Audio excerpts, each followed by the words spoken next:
Hello again. On behalf of Firefly Ministry, I want to welcome you to our preview of this week's message. We hope that you're having a good, a safe, and a blessed week.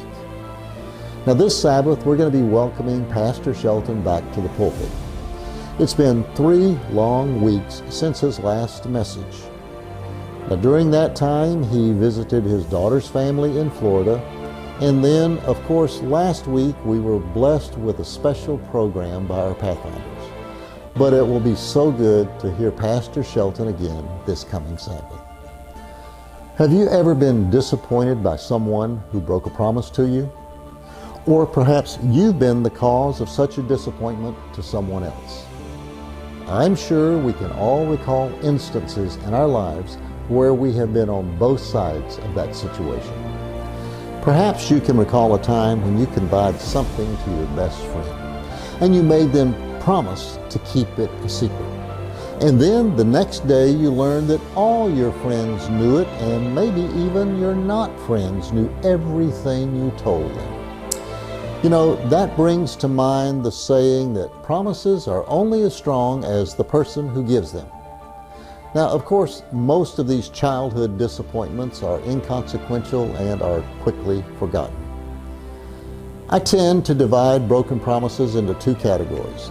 The first category I call unavoidable circumstances, and the second are promises of intended consequences.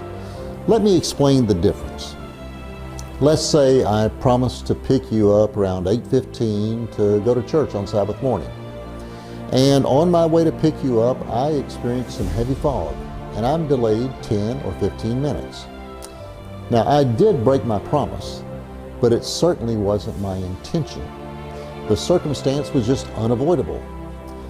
If, on the other hand, I chose to sleep in a few extra minutes, and that's my reason for being late, then the intentional act of sleeping in late caused the delay. Now, of course, I don't think in either one of these situations the world is going to end. However, there are some promises that, if broken, produce devastating consequences. The ones that come to mind most quickly for me are the broken promises that are made during the wedding ceremony. And I'm sure each of us have either experienced this personally, the devastation firsthand, or we know someone else who's experienced this brokenness.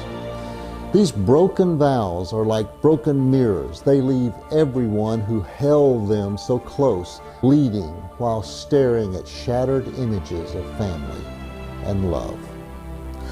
But God's promises aren't like human promises. He can always be trusted. His promises never fail. In Malachi 3:6, he reminds us that he is the Lord and he doesn't change. And Christ told us that heaven and earth could pass away, but his words will never pass away. And we as Christians hold the promises that Jesus made to his disciples when he was comforting them shortly before his betrayal. It's found in John 14. He said, "Don't let your hearts be troubled. Trust in God and trust also in me. There's more than enough room in my Father's home. If this weren't so, would I have told you that I'm going to prepare a place for you? When everything is ready, I will come and get you so that you will always be with me where I am."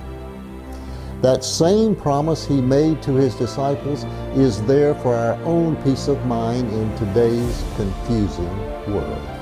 But can you imagine the world without the promise of Christ's return?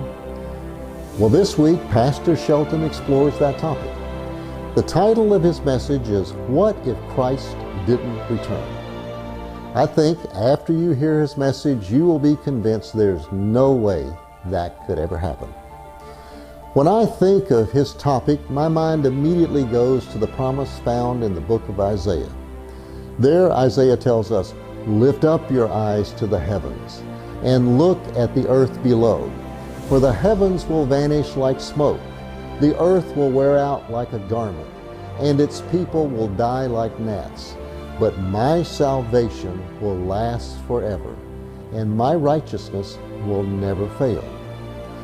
We do hope that your plans include joining us in our sanctuary this Sabbath for Pastor Shelton's message entitled, What If Christ Didn't Return? But if you can't do that, please visit with us either on YouTube or Facebook.